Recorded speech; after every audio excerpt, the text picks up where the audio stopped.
အဲ့တော့သူဖြေနိုင်မလားအမျိုးသားနိုင်ငံရေးဆိုတော့မဘာသာဒါအမျိုးသားရေးအမျိုးဘာသာသာသနာဒါအမျိုးသားရေးနားလိုက်တော့အုံနောက်ကအခုချိန်ထိဖွင့်မျိုးမလာတဲ့တာဇန်အဆင့်ပဲရှိတယ်အဲ့တော့စစ်တပ်နိုင်ငံရေးအမျိုးသားရေးလားအမျိုးသားနိုင်ငံရေးလားအဲ့တော့ဒီမတရားမှုတွေကိုကာကွယ်ဖို့အတွက်အမျိုးသားနိုင်ငံရေးဆိုတာအဲ့တော့အမျိုးသားနိုင်ငံရေးပေါ်မှာစစ်တပ်ကဥဆောင်ရမယ်ဆိုတော့ကြတော့အမျိုးသားနိုင်ငံရေးလို့ခေါင်းစဉ်တက်လိုက်တာနဲ့မြန်မာပြည်မှာသူလှုပ်ချင်တာလှုပ်လို့ရသွားပြီဗျာနော်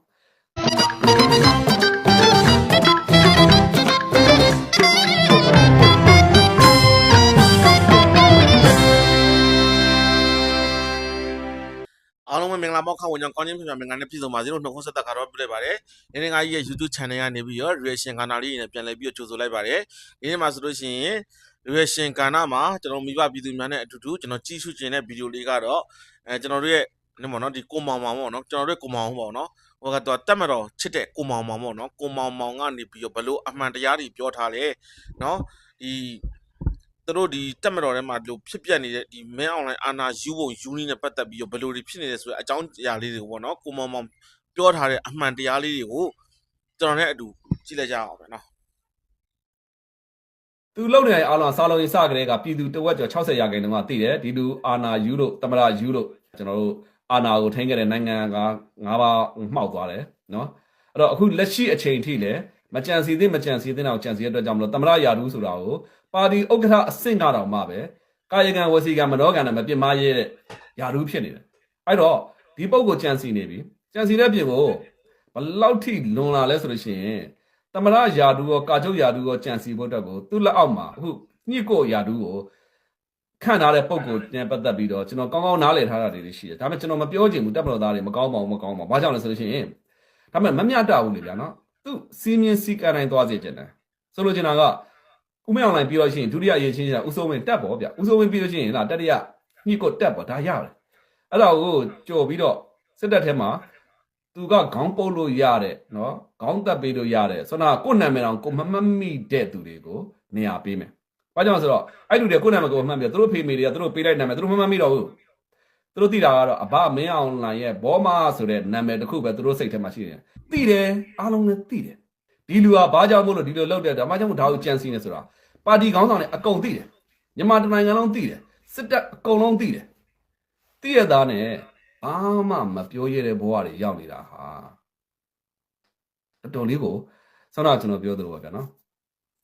်နှစ်ခုပဲရှိတယ်အရန်ကြောက်ရွံ့လို့ယွံမောင်းပေါင်းနေရတာလားဒါမှမဟုတ်လို့ရှိရင်မိမိဒီကိုယ်နာမည်တော်ကိုမမှတ်မိရတော့အောင်ဘာဘောမာဆိုတဲ့နာမည်ဟာသူတို့စိတ်ထဲမှာစွဲပြီးတော့ကြောင်လောကကြောင်နေနဲ့အတူတူနေပြီးတော့နောက်ပိုင်းကျကိုကြောင်ပဲထင်တယ်ညောင်လို့အော်လူစကားတော့မပြောတော့နော်ခွေးလေးတွေထဲမှာနေတယ်အမြဲတမ်းခွေးလိုပဲဟောင်းတော့တယ်အဘဘောမာအရန်ကိုစွန်းရောက်ဘောမာတွေနဲ့နေတဲ့ခါကျတော့ကိုယ်တိုင်လည်းပဲကိုယ်နာမည်တော်ကိုမမှတ်မိတဲ့ဘဝတွေရောက်နေတာကိုအံ့ဩဖို့ကောင်းပါတယ်နော်အဲ့တော့နည်းနည်းလေးတော့ခင်ဗျားတို့ဒီမျိုးပေါ့ဟိုလွဲနေရဲဆိုတာလေးများမစင်းစားပြရလားခင်ဗျားတို့ကဘာဘောမာဆိုတဲ့နာမည်တစ်ခုကိုစိတ်ထဲဆွဲပြီးတော့ကို့အဖေအမေပေးလိုက်တဲ့နာမည်တော်မှတ်မိကြရလားအဲ့တော့စစ်တပ်မရှိလို့မရအောင်ရှိရမယ်ဒါပေမဲ့စစ်တပ်ကရက်သားအစိုးရရဲ့အောက်မှာပဲရှိရမယ်အခုလိုမျိုးစစ်တပ်ကရက်သားအစိုးရရဲ့အထက်မှာရှိပြီးတော့ဘယ်လိုခေါ်မလဲနိုင်ငံရဲ့အာဏာကိုအခုလိုမျိုးပဲဦးမင်းအောင်လိုမျိုးမကြံစီထိုက်တာကြံနိုင်ငံကိုစစ်တပ်နိုင်ငံတော်အဖြစ်နဲ့သွတ်သွင်းဖို့အတွက်2008အခြေခံဥပဒေဆိုတဲ့ပုံစံမျိုးမှာတတိထားရမယ်အဲ့ဒါပါလဲဆိုလို့ရှိရင်2008အခြေခံဥပဒေကကြည့်လိုက်လေအမျိုးသားနိုင်ငံရေးကိုတပ်မတော်ကဥဆောင်ရမယ်အမျိုးသားနိုင်ငံရေးဆိုတာဘာလဲဆိုတော့အဲ့တပ်မတော်သားမှန်တယ်ဦးမင်းအောင်လိုင်းအစဖြေနိုင်လို့ရှိရင်ကျွန်တော်ဘယ်လိုခေါ်မလဲသူ့ကိုတောင်းပါလိုက်မယ်ဖြေကြည့်လိုက်အမျိုးသားနိုင်ငံရေးဆိုတာဘာလဲ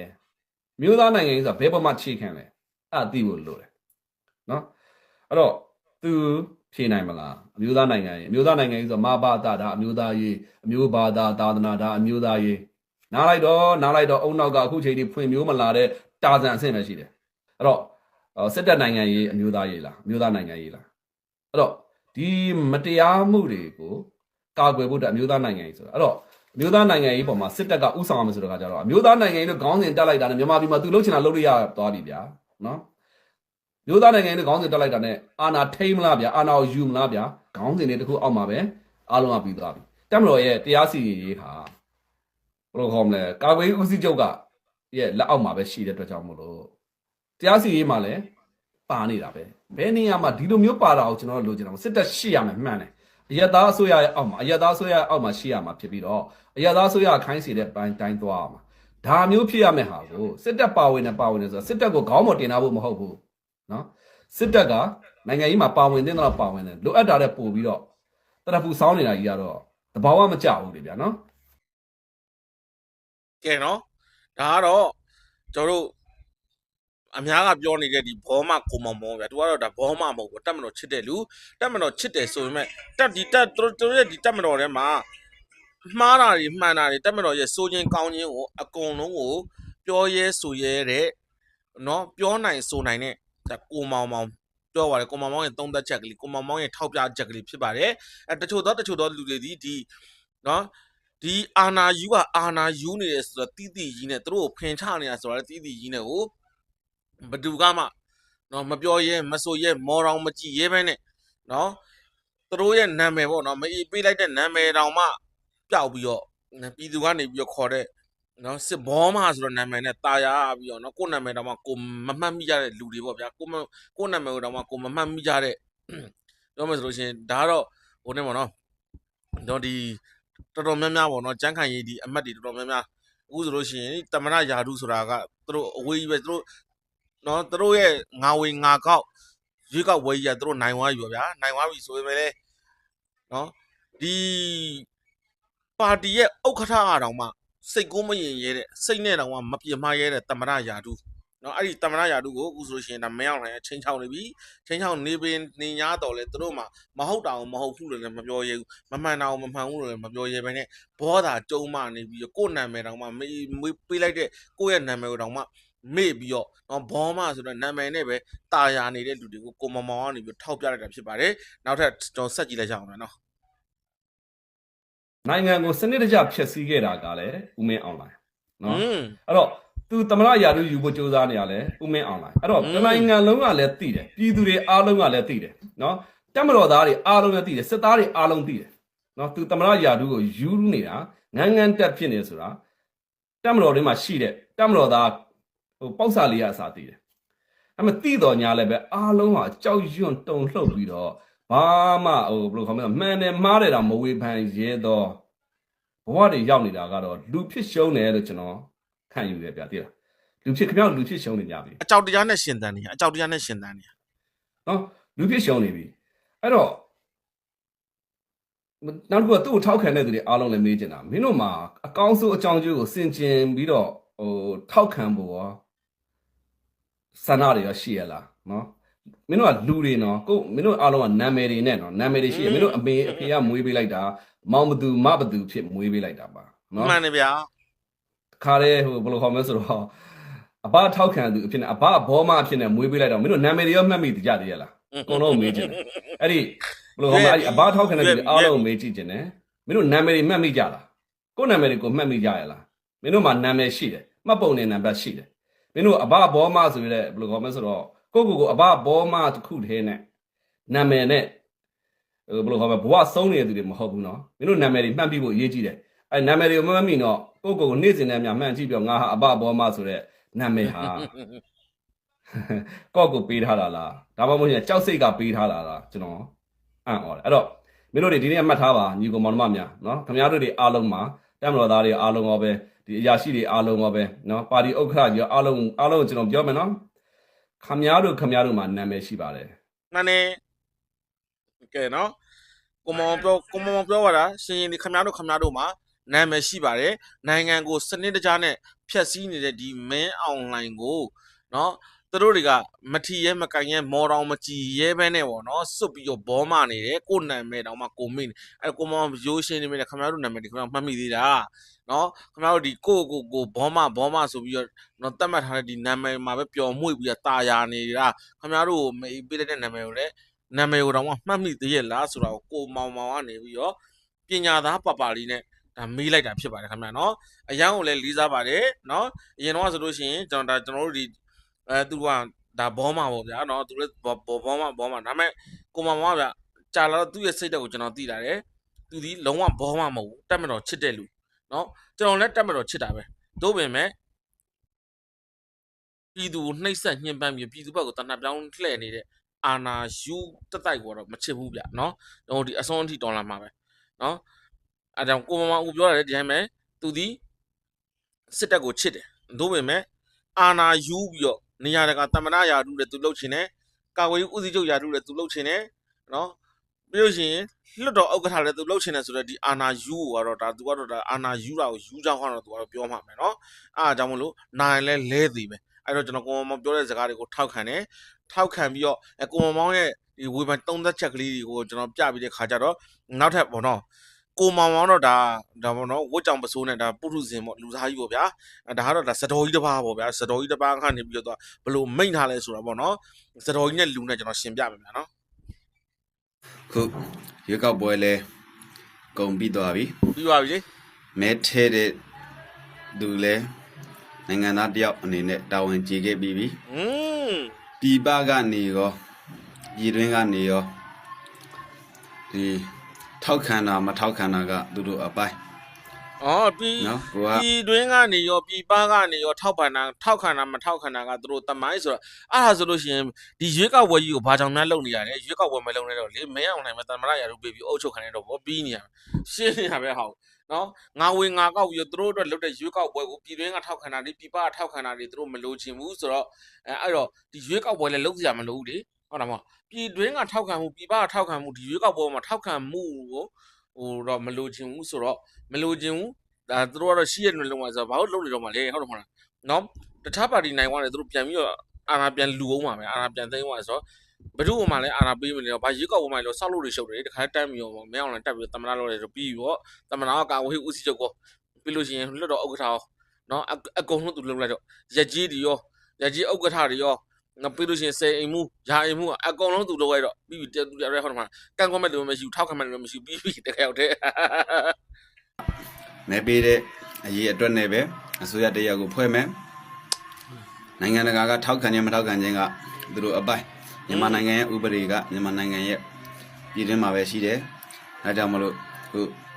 ုမဲကိစ္စကလည်းပြီးသွားတဲ့အတွက်ခုအဖြူနယ်မဲလဲတဲတဲကွယ်ကွယ်ဖြစ်သွားပြီ အဲကြောင့်3လပိုင်းမှာဆိုရင်အစိုးရတရက်ဖွဲ့စည်းပြီးတော့အာဏာကုန်အပ်မယ်လို့လဲကြားသိထားတာပေါ့ဒါကြောင့်ပြည်တွင်းပြည်ပနော်အဖြတ်သမားတွေဘလောက်ပဲထောက်ခံခြင်းမရှိလဲ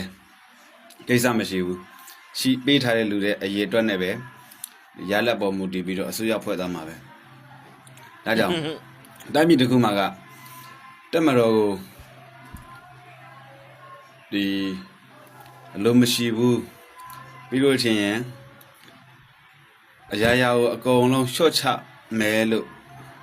ရွေထားတဲ့အဖွဲ့အစည်းမှန်သမျှကတော့ဒီတိုင်းပြည်တစ်ခုမှာမရှိသင့်ဘူးပေါ